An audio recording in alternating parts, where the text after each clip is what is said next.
What if the Dragonborn were in the real world and had to write a resume? How might that look? So this is either going to be a completely nerdy concept that's going to flop, or it's going to go viral. We don't know.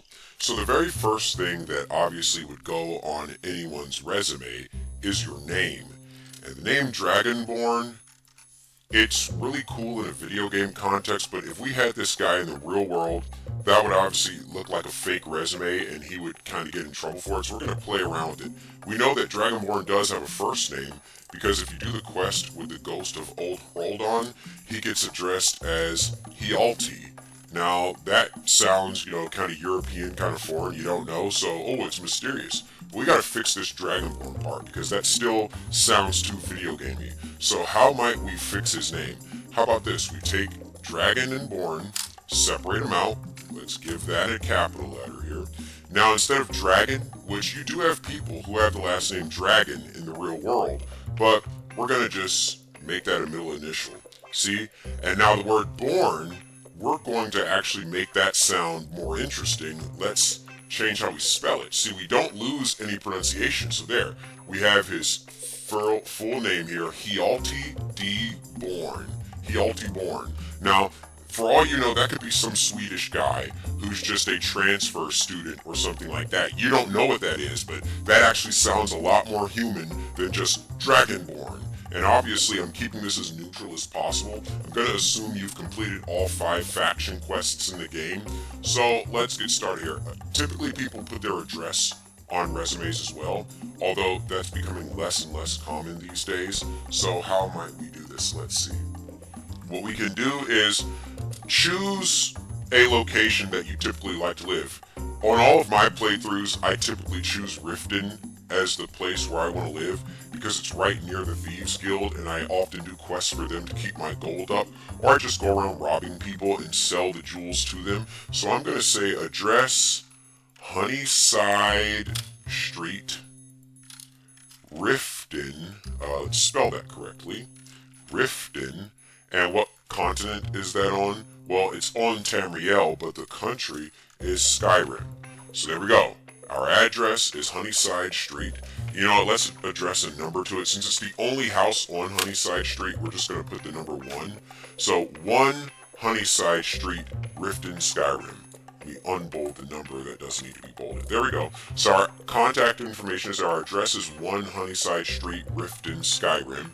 That looks good so far. Now, education. So if we're the Dragonborn and we're trying to get a job in the real world, our education is obviously going to be important, right? Because that's something you want to put on a resume. So we actually have 3 degrees that you gain in-game that you can reference. So your first degree is a Bachelor's of the Arts in English from the Bard's College, right? It's pretty reputable. It's like their version of NYU or something like that. We have a Bachelor's of Arts in English from Bard's College.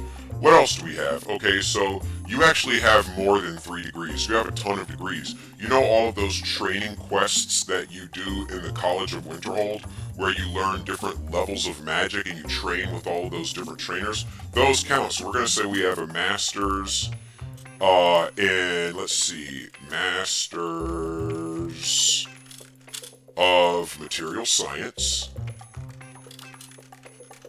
We have a Masters of Material Science from the College of Winterhold.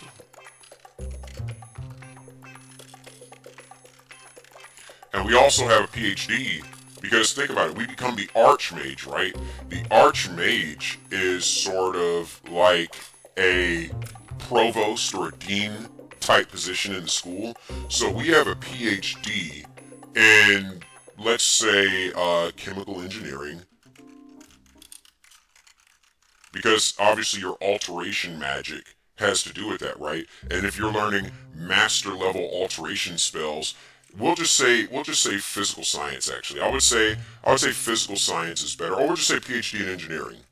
How about that? PhD in engineering, College of Winterhold. And the reason why we can say that is because you do a lot of alchemy at the College of Winterhold, and you do a lot of alteration magic, and you also become the Archmage. So you've mastered all of those different schools of thought. Now, if we want to, just for gravy, just for adding a little bit of extra here, let's also say, because we did all of that exploration in Sarthal, as well as in the quest to get the Galdir amulet, let's say we have a Masters of Archaeology from the College of Winterhold as well. Actually, no, we'll say we got that at Sarthal. Okay, so we have a Masters of Archaeology, and we did our dissertation in Sarthal. We have a Masters of Materials Science, and we have a PhD in Engineering, because our alteration as well as our alchemy skill is just, out of this world. So there we have it. We have our address, we have our education. Now let's talk about the Dragonborn's experience. I'm mainly going to draw this experience from the 4 or 5 faction quests that you do in the game. So let's start with the first one. So I actually looked up real-world job descriptions that kind of parallel with what the Dragonborn does in the game, and so we're going to use that to sort of build out this resume here. Alright, so let's see here. The first thing I found is an Army Brigadier General, because when you do the proper faction for the Civil War quest, which is the Stormcloaks, and you become Stormblade, that's roughly speaking like a Brigadier General in the US Army. Now, even if you become a Legate, that's still probably about the same thing, so it really doesn't matter for all intents and purposes. We're just going to assume they're the same thing, but because I am partial to the Stormcloaks, I'm going to choose an 07 Brigadier General. Let's copy that. Experience 07 Brigadier General. Okay, let's see. We need to get that down to Calabrian 12-point font. Whoopsie here. 07 Brigadier General. Stormcloak Army. Now, you know that usually when you're applying for a job, you end up having those jobs where the title is kind of an industry-specific title. Like, you might have a title called SAS Manager Level 3 at a company, but then when you look at the job description, that's basically a product owner, right? Or a product designer or something. So typically when you're writing a resume, you want to take what is the real world job description that most closely matches with, that any employer across any industry would understand what you were. And so if we were to call ourselves, Stormblade of the Stormcloak Army here, it wouldn't really fit because of the fact that nobody would know what a Stormblade is in the real world. So, but if he says he's an 07 Brigadier General for the Stormcloak Army, oh snap, Mr. Dragonborn, you have my instant respect. So, we're going to put that. Now, you can debate about whether or not he's a higher or a lower rank, but you sort of get the general idea. Now, let's actually go back and grab that job description. Let's see, where is the best place to put it here? The Brigadier General serves as the advisor and deputy commander to a major general. Okay, that's fine. Let's look down here. Do we have an actual proper description here? Because I just want to copy-paste it in without having to do too much work here. How about we just take this? We're going to take this. Again, we're just going to paste it in there.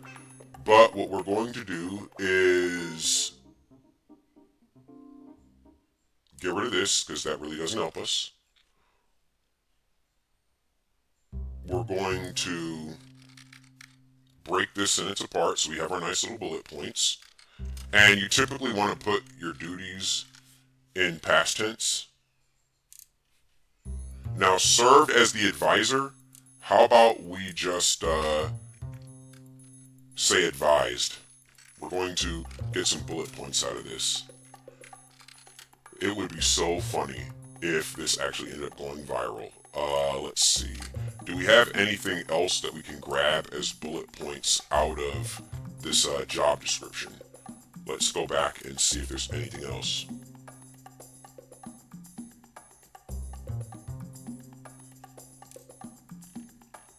I think that's good enough for now.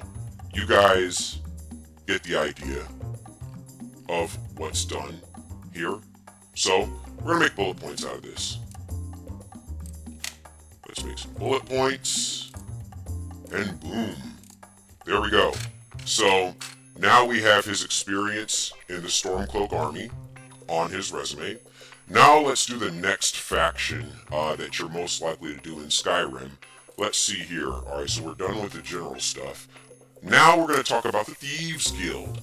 Now obviously, if you call yourself a guild master for the Thieves Guild, or if you put the word thief on your resume anywhere, no one's going to hire you. Why?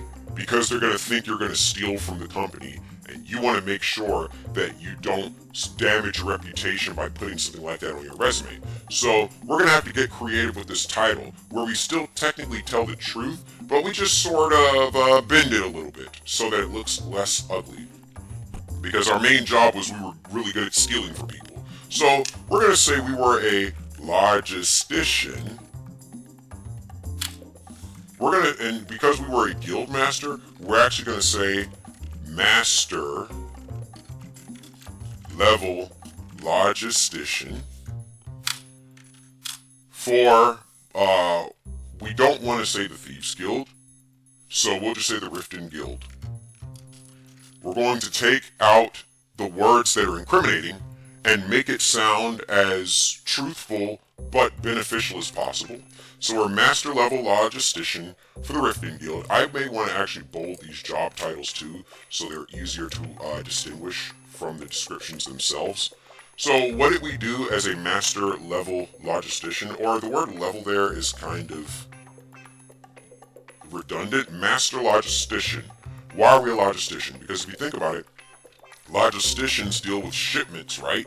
So how many of your Thieves Guild missions require you to go on a ship and plant some evidence or steal some evidence or interrupt a shipment or interact with the East Empire Company in some way? So you could argue very easily that you are a logistician, that you were in shipping, you were in receiving and accounts receivable and things of that nature. So bam, there we go. I can just really just copy and paste the job description of a logistician. So there we have it. Let's bold this job.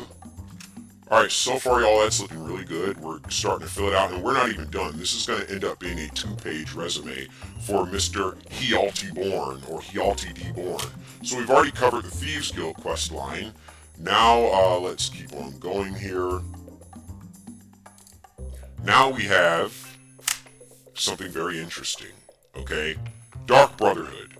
Now, the Dark Brotherhood is going to be a big challenge to explain this one in a way that means you have employable skills. Why? Because basically the whole job of the Dark Brotherhood is to kill people who deserve to be killed. But here is the point that helps us out here. Whenever you contact the Dark Brotherhood, it's usually done through a contract, right?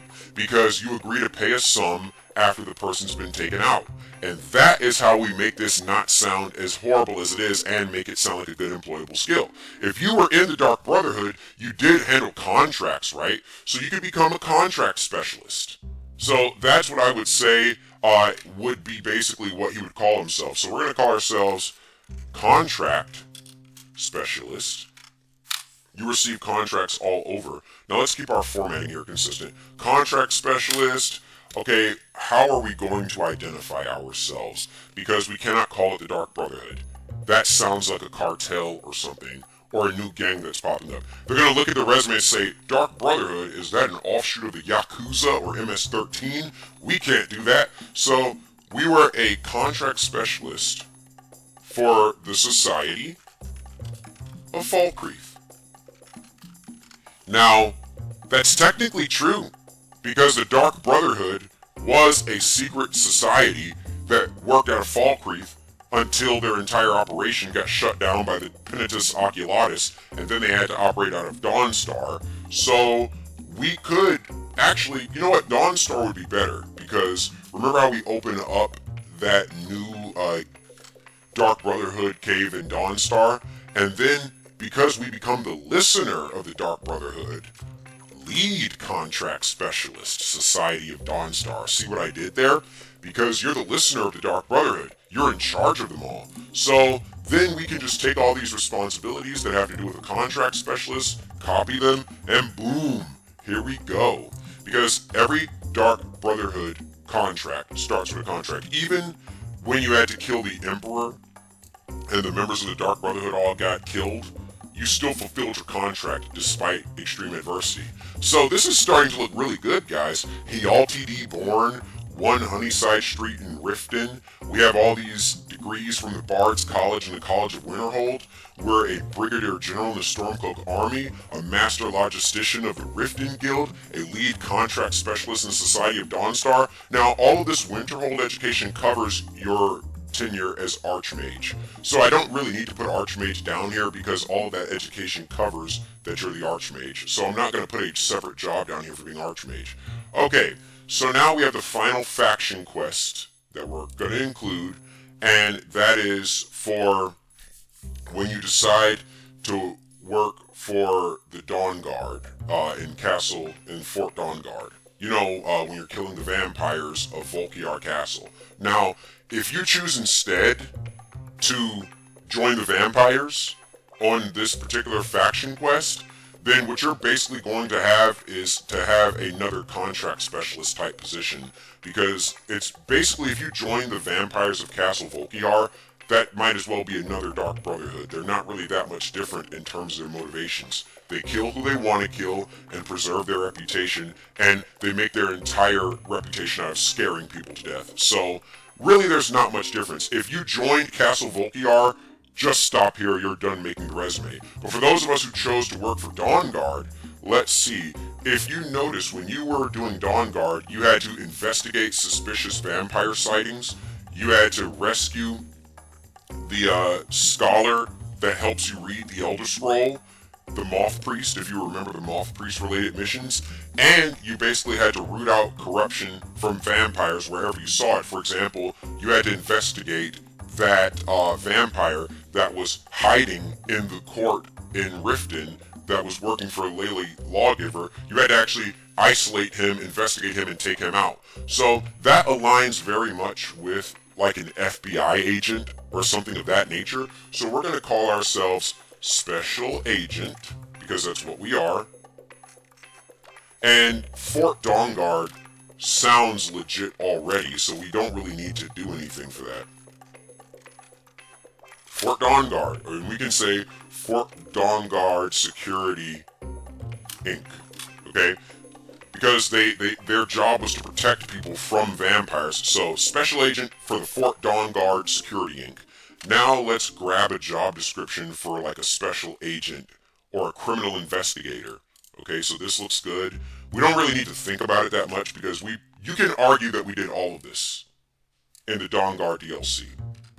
Now, there's really no need to include what you did as far as Mirac is concerned, because literally everything you did for the missions that have to do with Solstheim, you already did for Dawnguard in terms of investigating suspicious activity and apprehending criminals and bringing people to justice. So let's review this resume so far. So we changed Hjalti Dragonborn to Hjalti Born. You know, you just look like a Swedish or Norwegian, foreign exchange student. You live at 1 Honeyside, Riften, continent of Skyrim. You have a bachelor's in English from the Bard's College, because you had to write that poem. You had to help with that poem about Olaf's last verse. Masters of Material Science and of Archaeology from the College of Winterhold and from Sarthal, and a doctorate in Engineering from the College of Winterhold. Very good. You are a Brigadier General in the Stormcloak Army, Master Logistician of the Riften Guild, Lead Contract Specialist for the Society of Dawnstar, and a Special Agent for the Fort Dawnguard Security Company. Very good. Now, for this other skills section, this is sort of just icing on the cake. This is sort of just your gravy right here. This is where you would go and put all the extra things you've done. For example, you could say that the smithing skill is perhaps metallurgy, smelting, OSHA standards. Why? Because if you notice, whenever you go to use this heavy machinery like the anvil and the forge, you have to make sure you don't get burned, and you almost never die on it. So OSHA standards, safety training. What else do we have the ability to do? Multilingual. We're bilingual, right? because we speak English in the game and we speak the dragon tongue. So I could write dragon tongue here, or I could just say bilingual Tamrielic and dragon tongue. Investigation, planning, oral and written communication. Okay, and the list goes on and on. You guys get the idea of other skills we have. But so far, this looks like a really strong resume. So let me know what you guys think in the comments below. What kind of jobs do you think Dragonborn would be able to get turning in this resume in the real world? Let me know what you think in the comments below. Have a good day, everybody.